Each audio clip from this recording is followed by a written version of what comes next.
Good evening, ladies and gentlemen, and welcome to the Complete HP Lovecraft Podcast. Please sit yourself down by the fire, make yourself comfortable, and do try not to pay attention to those creeping shadows in the corner of the room. Tonight's story will be The Tomb.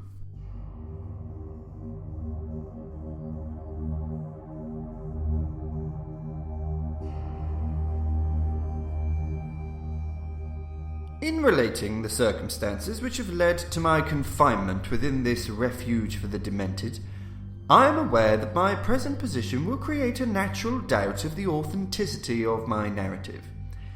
It is an unfortunate fact that the bulk of humanity is too limited in its mental vision to weigh with patience and intelligence those isolated phenomena, seen and felt only by a psychologically sensitive few, which lie outside its common experience. Men of broader intellect know that there is no sharp distinction betwixt the real and the unreal, that all things appear as they do only by virtue of the delicate individual physical and mental media through which we are made conscious of them. But the prosaic materialism of the majority condemns as madness the flashes of supersight which penetrate the common veil of obvious empiricism. My name is Jervis Dudley, and from earliest childhood I have been a dreamer and a visionary. Wealthy beyond the necessity of a commercial life and temperamentally unfitted for the formal studies and social recreations of my acquaintances, I have dwelt ever in realms apart from the visible world, spending my youth and adolescence in ancient and little-known books, and in roaming the fields and groves of the region near my ancestral home. I do not think that what I read in these books or saw in these fields and groves was exactly what other boys read and saw there, but of this I must say little, since detailed speech would but confirm those cruel slanders upon my intellect which I sometimes overhear from the whispers of the stealthy attendants around me. It is sufficient for me to relate events without analysing causes. I have said that I dwelt apart from the visible world, but I have not said that I dwelt alone. This no human creature may do, for lacking the fellowship of the living, he inevitably draws upon the companionship of things that are not, or are no longer, living. Close by my home there lies a singular wooded hollow, in whose twilight deeps I spent most of my time, reading, thinking, and dreaming. Down its moss-covered slopes my first steps of infancy were taken, and around its grotesquely gnarled oak trees my first fancies of boyhood were woven. Well did I come to know the presiding dryads of those trees, and often have I watched their wild dances in the struggling beams of a waning moon. But of these things I must not now speak. I will tell only of the lone tomb in the darkest of the hillside thickets, the deserted tomb of the Hydes, an old and exalted family whose last direct descendant had been laid within its black recesses many decades before my birth. The vault to which I refer is of ancient granite, weathered and discoloured by the mists and dampness of generations. Excavated back into the hillside, the structure is visible only at the entrance. The door, a ponderous and forbidding slab of stone, hangs upon rusted iron hinges, and is fastened ajar in a queerly sinister way by means of heavy iron chains and padlocks, according to a gruesome fashion of half a century ago. The abode of the race whose scions are inured had once crowned the declivity which holds the tomb, but had long since fallen victim to the flames which sprang up from a disastrous stroke of lightning.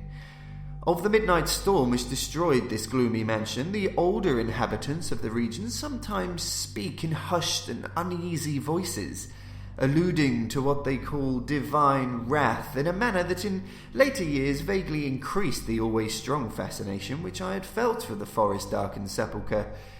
The one man only had perished in the fire.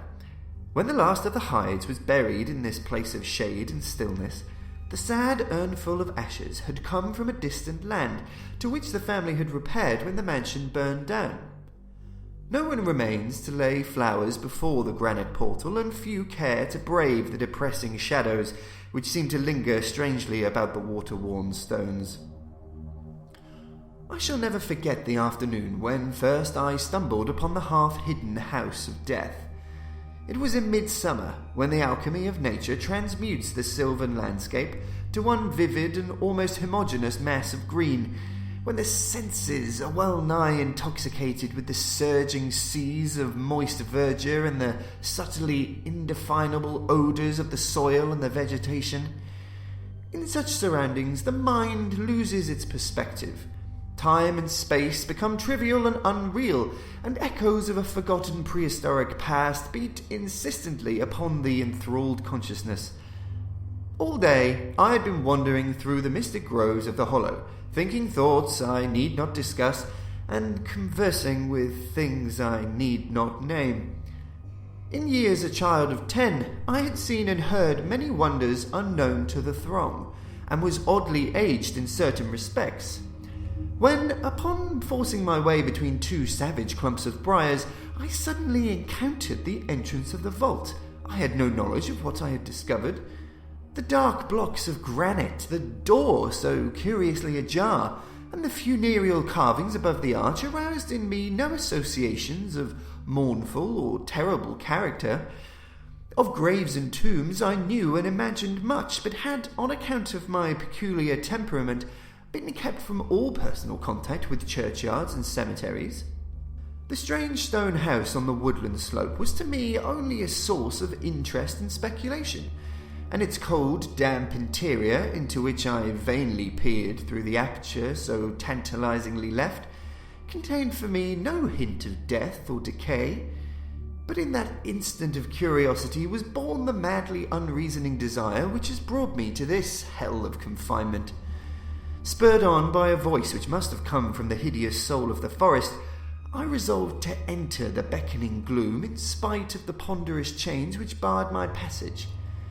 In the waning light of day, I alternately rattled the rusty impediments with a view to throwing wide the stone door, and essayed to squeeze my slight form through the space already provided, but neither plan met with success.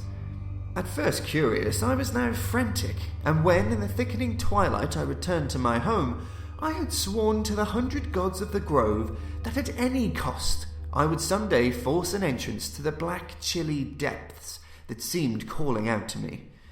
The physician with the iron-grey beard who comes each day to my room once told a visitor that this decision marked the beginning of a pitiful monomania, but I will leave final judgment to my readers when they shall have learnt all. The months following my discovery were spent in futile attempts to force the complicated padlock of the slightly open vault, and in carefully guarded inquiries regarding the nature and history of the structure. With the traditionally receptive ears of the small boy, I learned much, though an habitual secretiveness caused me to tell no one of my information or my resolve. It is perhaps worth mentioning that I was not at all surprised or terrified of learning of the nature of the vault. My rather original ideas regarding life and death had caused me to associate the cold clay with the breathing body in a vague fashion, and I felt that the great and sinister family of the burned-down mansion was in some way represented within the stone space I sought to explore.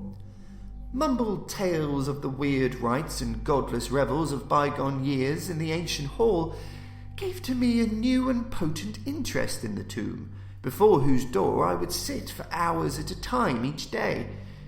Once I thrust a candle within the nearly closed entrance, but could see nothing save a flight of damp stone steps leading downward. The odour of the place repelled, yet bewitched me. I felt I had known it before, in a past remote beyond all recollection, beyond even my tenancy of the body I now possess. The year after I first beheld the tomb, I stumbled upon a worm-eaten translation of Plutarch's Lives in the book-filled attic of my home. Reading the life of Theseus, I was much impressed by that passage, telling of the great stone beneath which the boyish hero was to find his tokens of destiny whenever he should become old enough to lift its enormous weight. This legend had the effect of dispelling my keenest impatience to enter the vault, for it made me feel that the time was not yet ripe. Later, I told myself, I should grow to a strength and ingenuity which might enable me to unfasten the heavily chained door with ease. But until then, I would do better by conforming to what seemed the will of fate. Accordingly, my watches at the dank portal became less persistent. Much of my time was spent in other, though equally strange, pursuits. I would sometimes rise very quietly in the night, stealing out to walk in those churchyards and places of burial from which I had been kept by my parents. What I did there I may not say, for I am not now sure of the reality of certain things, but I know that on the day after such a nocturnal ramble, I would often astonish those about me with my knowledge of topics almost forgotten for many generations. It was after a night like this that I shocked the community with a queer conceit about the burial of the rich and celebrated Squire Brewster, a maker of local history who was interred in 1711, and whose slate headstone, bearing a graven skull and crossbones, was slowly crumbling to powder. In a moment of childish imagination, I vowed not only that the undertaker, Goodman Simpson, had stolen the silver-buckled shoes, silken hose, and satin small clothes of the deceased before burial, but that the squire himself, not fully inanimate, had turned twice in his mound-covered coffin on the day of interment. But the idea of entering the tomb never left my thoughts, being indeed stimulated by the unexpected genealogical discovery that my own maternal ancestry possessed at least a slight link with the supposedly extinct family of the Hydes. Last of my paternal race, I was likewise the last of this older and more mysterious line. I began to feel that the tomb was mine, and to look forward with hot eagerness to the time when I might pass within that stone door and down those slimy stone steps in the dark. I now formed the habit of listening very intently at the slightly open portal, choosing my favourite hours of midnight stillness for the odd vigil. By the time I came of age, I had made a small clearing in the thicket before the mould-stained facade of the hillside, allowing the surrounding vegetation to encircle and overhang the space like the walls and roof of a sylvan bower. This bower was my temple, the fastened door my shrine, and here I would lie outstretched on the mossy ground, thinking strange thoughts and dreaming strange dreams. The night of the first revelation was a sultry one. I must have fallen asleep from fatigue, for it was with a distinct sense of awakening that I heard the voices. Of those tones and accents I hesitate to speak. Of their quality I will not speak. But I may say that they presented certain uncanny differences in vocabulary, pronunciation, and mode of utterance.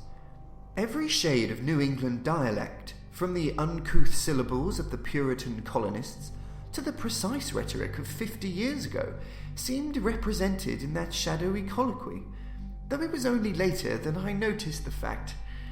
At the time, indeed, my attention was distracted from this matter by another phenomenon, a phenomenon so fleeting that I could not take oath upon its reality. I barely fancied that as I awoke, a light had been hurriedly extinguished within the sunken sepulchre. I do not think I was either astounded or panic-stricken, but I know that I was greatly and permanently changed that night. Upon returning home, I went with much directness to a rotting chest in the attic, wherein I found the key which next day unlocked with ease the barrier I had so long stormed in vain. It was the soft glow of late afternoon that I first entered the vault on the abandoned slope. A spell was upon me, and my heart leaped with an exultation I can but ill describe. As I closed the door behind me and descended the dripping steps by the light of my lone candle, I seemed to know the way. And though the candle sputtered with the stifling reek of the place, I felt singularly at home in the musty charnel house air. Looking about me, I beheld many marble slabs bearing coffins, or the remains of coffins. Some of these were sealed and intact, but others had nearly vanished, leaving the silver handles and plates isolated amidst certain curious heaps of whitish dust. Upon one plate I read the name of Sir Geoffrey Hyde, who had come from Sussex in 1640 and died here a few years later. In a conspicuous alcove was one fairly well preserved and untenanted casket, adorned with a single name, which brought to me both a smile and a shudder. An odd impulse caused me to climb upon the broad slab, extinguish my candle, and lie down within the vacant box. In the grey light of dawn, I staggered from the vault and locked the chain of the door behind me. I was no longer a young man, though but 21 winters had chilled my bodily frame. Early rising villagers who observed my homeward progress looked at me strangely and marvelled at the signs of ribald revelry which they saw in one whose life had known to be sober and solitary. I did not appear before my parents till after a long and refreshing sleep.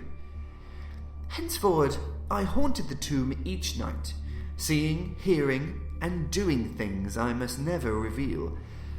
My speech, always susceptible to environmental influences, was the first thing to succumb to the change, and my suddenly acquired archaism of diction was soon remarked upon. Later, a queer boldness and recklessness came into my demeanour, till I unconsciously grew to possess the bearing of a man of the world, despite my lifelong seclusion. My formerly silent tongue waxed voluble with the easy grace of a Chesterfield, or the godless cynicism of a Rochester. I displayed a peculiar erudition, utterly unlike the fantastic monkish lore over which I had pondered in youth, and covered the fly-leaves of my books with facile, impromptu epigrams which brought up suggestions of Gay, Prior, and the sprightliest of the Augustan wits and rhymesters. One morning, at breakfast, I came close to disaster by declaiming in palpably licorice accents and a fusion of 18th century bacchanalian mirth, a bit of Georgian playfulness never recorded in a book, which ran something like this. "Come hither, my lads, with your tankards of ale, and drink to the present before it shall fail. Pile each on your platter a mountain of beef, for 'tis eating and drinking that brings us relief. So fill up your glass, for life will soon pass. When you're dead, you'll never drink to your king or your lass. Anacreon had a red nose, so they say, but what's a red nose if you're happy and gay? God split me, I'd rather be red whilst I'm here than white as a lily and dead half a year. So, Betty, my miss, come give me a kiss. In hell there's no innkeeper's daughter like this. Young Harry, propped up just as straight as he's able, will soon lose his wig and slip under the table. But fill up your goblets and pass them around, better under the table than under the ground. So revel and chaff as ye thirstily quaff. Under 6 feet of dirt, 'tis less easy to laugh. The fiend strike me blue, I'm scarce able to walk, and damn me if I can stand upright or talk. Here, landlord, bid Betty to summon a chair. I'll try home for a while, for my wife is not there. So lend me a hand, I'm not able to stand, but I'm gay whilst I linger on top of the land." About this time, I conceived my present fear of fire and thunderstorms. Previously indifferent to such things, I had now an unspeakable horror of them, and would retire to the innermost recess of the house whenever the heavens threatened an electrical display. A favourite haunt of mine during the day was the ruined cellar of the mansion that had burned down, and in infancy I would picture the structure as it had been in its prime. On one occasion, I startled a villager by leading him confidently to a shallow sub-cellar, of whose existence I seemed to know in spite of the fact that it had been unseen and forgotten for many generations. At last came that which I had long feared. My parents, alarmed at the altered manner and appearance of their only son, commenced to exert over my movements a kindly espionage which threatened to result in disaster. I had told no one of my visits to the tomb, having guarded my secret purpose with religious zeal since childhood. But now I was forced to exercise care in threading the mazes of the wooded hollow, that I might throw off a possible pursuer. My key to the vault I kept suspended from a cord around my neck, its presence known only to me. I never carried out of the sepulchre any of the things I came upon whilst within its walls. One morning, as I emerged from the damp tomb and fastened the chain of the portal with none too steady hand, I beheld in an ancient thicket the dreaded face of a watcher. Surely the end was near, for my bower was discovered, and the objective of my nocturnal journeys revealed. The man did not accost me, so I hastened home in an effort to overhear what he might report to my careworn father. Were my sojourns beyond the chained door about to be proclaimed to the world? Imagine my delighted astonishment on hearing the spy inform my parent in a cautious whisper that I had spent the night in the bower outside the tomb. My sleep-filmed eyes fixed upon the crevice where the padlocked portal stood ajar. By what miracle had the watcher been thus deluded? I was now convinced that a supernatural agency protected me. Made bold by this heaven-sent circumstance, I began to resume perfect openness in going to the vault, confident that no one could witness my entrance. For a week, I tasted to the full the joys of that charnel conviviality which I must not describe, when the thing happened, and I was borne away to this accursed abode of sorrow and monotony. I should not have ventured out that night, for the taint of thunder was in the clouds, and a hellish phosphorescence rose from the rank swamp at the bottom of the hollow. The call of the dead, too, was different. Instead of the hillside tomb, it was the charred cellar on the crest of the slope, whose presiding demon beckoned to me with unseen fingers. As I emerged from an intervening grove upon the plain before the ruin, I beheld in the misty moonlight a thing I had always vaguely expected. The mansion, gone for a century, once more reared its stately height to the raptured vision. Every window ablaze with the splendour of many candles. Up the long drive rolled the coaches of the Boston gentry, whilst on foot came a numerous assemblage of powdered exquisites from the neighbouring mansions. With this throng I mingled, though I knew I belonged with the hosts rather than the guests. Inside the hall were music, laughter, and wine on every hand. Several faces I recognised, though I should have known them better had they been shrivelled or eaten away by death and decomposition. Amidst a wild and reckless throng, I was the wildest and most abandoned. Gay blasphemy poured in torrents from my lips, and in my shocking sallies I heeded no law of God, man, or nature. Suddenly a peal of thunder, resonant even above the din of the swinish revelry, clave the very roof, and laid a hush of fear upon the boisterous company. Red tongues of flame and searing gusts of heat engulfed the house, and the roisterers, struck with terror at the descent of a calamity which seemed to transcend the bounds of unguided nature, fled shrieking into the night. I alone remained, riveted to my seat by a grovelling fear which I had never felt before. And then a second horror took possession of my soul. Burnt alive to ashes, my body dispersed to the four winds, I might never lie in the tomb of the Hydes.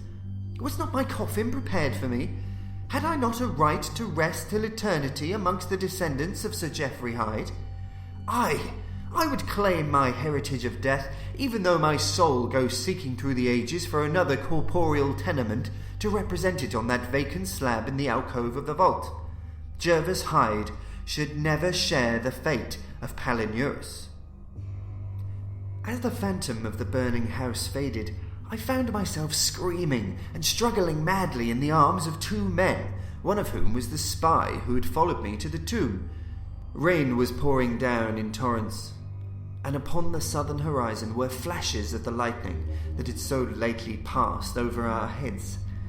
My father, his face lined with sorrow, stood by as I shouted my demands to be laid within the tomb, frequently admonishing my captors to treat me as gently as they could. A blackened circle on the floor of the ruined cellar told of a violent stroke from the heavens, and from this spot a group of curious villagers with lanterns were prying a small box of antique workmanship which the thunderbolt had brought to light. Ceasing my futile and now objectless writhing, I watched the spectators as they viewed the treasure trove, and was permitted to share in their discoveries. The box, whose fastenings were broken by the stroke which had unearthed it, contained many papers and objects of value, but I had eyes for one thing alone. It was the porcelain miniature of a young man in a smartly curled bagwig, and bore the initials J.H. The face was such that as I gazed, I might well have been studying my mirror. On the following day, I was brought to this room with the barred windows, but I have been kept informed of certain things through an aged and simple-minded servitor, for whom I bore a fondness in infancy, and who, like me, loves the churchyard. What I have dared relate of my experiences within the vault has brought me only pitying smiles. My father, who visits me frequently, declares that at no time did I pass the chained portal, and swears that the rusted padlock had not been touched for 50 years when he examined it. He even says that all the village knew of my journeys to the tomb, and that I was often watched as I slept in the bower outside the grim facade, my half-open eyes fixed on the crevice that leads to the interior. Against these assertions I have no tangible proof to offer, since my key to the padlock was lost in the struggle on that night of horrors. The strange things of the past which I learnt during those nocturnal meetings with the dead, he dismisses as the fruits of my lifelong and omnivorous browsing amongst the ancient volumes of the family library. Had it not been for my old servant Hiram, I should have by this time become quite convinced of my madness. But Hiram, loyal to the last, has held faith in me, and has done that which impels me to make public at least part of my story. A week ago, he burst open the lock which chains the door of the tomb perpetually ajar, and descended with a lantern into the murky depths. On a slab in an alcove, he found an old but empty coffin, whose tarnished plate bears the single word, Gervais. In that coffin, and in that vault, they have promised me I shall be buried. And that, ladies and gentlemen, brings us to the end of tonight's story. We hope you enjoyed it, and that you certainly don't have any nightmares. Do join us next time, when our story will be Dagon.